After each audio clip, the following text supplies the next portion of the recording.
Good, happy Wednesday morning is Wednesday, July 6th, 2022. I'm Riley King, and welcome to your morning news update right here on the Riley King Radio Network. Let's get started with your morning news update right now. First up, Holocaust and Genocide education program to start in New Hampshire schools this fall. Let's take a listen to that video from WMUR News 9. Hi, I'm former Governor John Lynn. And I'm Alex Ray from the Common Man Restaurant. As the war in Ukraine rages on, the plight of... Back in 2020, Governor Chris Sununu signed a bill into law that established a commission that would study best practices for teaching genocide education in New Hampshire's public schools.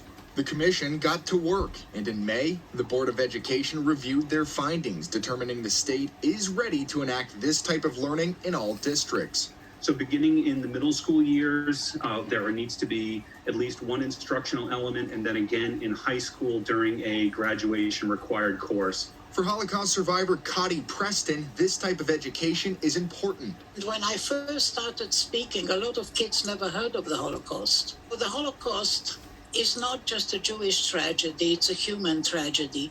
And I'm hoping that teaching genocide and Holocaust will lead us into the other problems that we have.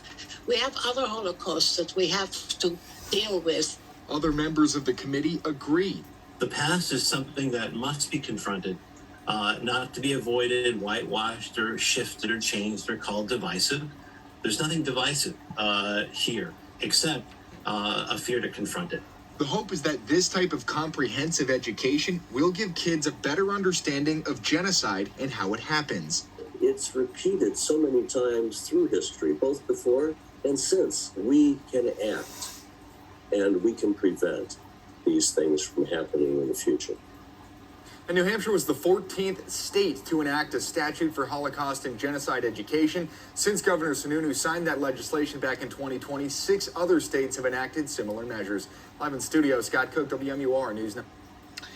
Okay, and there you go on that video and that report. Applications open Monday for 100M funds to boost New Hampshire housing. Let's take a listen to that video from WMUR News 9. Hi, I'm former Governor John Lynn. And I'm Alex Ray from the Common Man Restaurant. As the war in Ukraine rages on, the plight...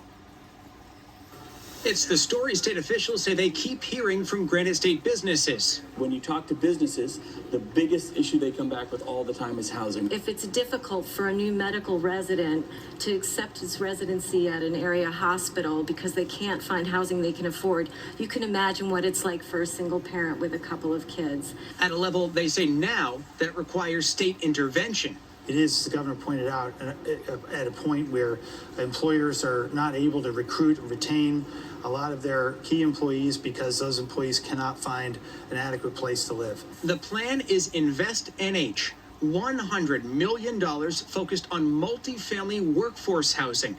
$60 million will be going to capital grants to help developers with the costs that are keeping them from building more.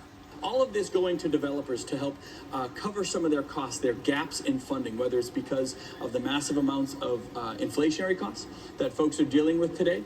Grants for projects that officials say should hit the market within 18 months. And they say it's not just for mega apartment buildings. That Victorian on Main Street that is maybe going from a single family operation to just the 3, 4, 5 units. The rest of the money is to help cities and towns. $30 million to help them issue permits within 6 months.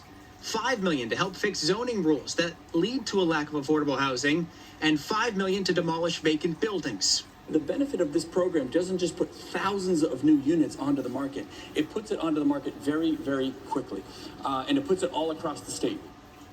And part of the speed is that the plan won't be happening in phases. Instead, all of the money will be available at once.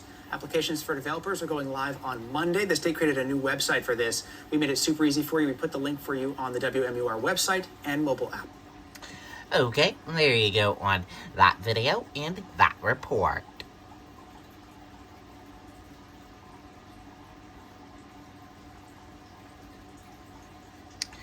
Man arrested after leaving kids unattended in car with weapons, Manchester police say. Let's take a listen to that video from WMUR News 9. Hi, I'm former Governor John Lynch. And I'm Alex Ray from the Common Man Restaurant. As the war in Ukraine rages on, the plight of refugees is... Well, Jamie, Manchester police arrested that man in this Walmart parking lot just yesterday evening. Now, Manchester police tell us they took 27-year-old Tyler Kennedy into custody after speaking with witnesses in the parking lot who say he left a 9-year-old, a 1-year-old, and an 8-month-old baby unattended in the car with the windows up while he was inside the store for more than 20 minutes. Police then later found a loaded gun and a knife inside of a backpack in that car that was within reach of those children. So if anybody does see children inside a car left unattended at any time of the year, it's definitely something that police should be alerted to, because children that age should not be left alone. And again, coupled with the situation here where we had a loaded gun as well as a knife inside the car, that could become a very dangerous situation. And we're glad that somebody made a phone call and got the police there when they did. Kennedy was taken into custody. He's now been charged with 3 counts of endangering the welfare of a child. He was released on bond and is due back in court in August. We're live in Manchester tonight. Scott Cook, WMUR News 9. Okay, and there you go on that video and that report.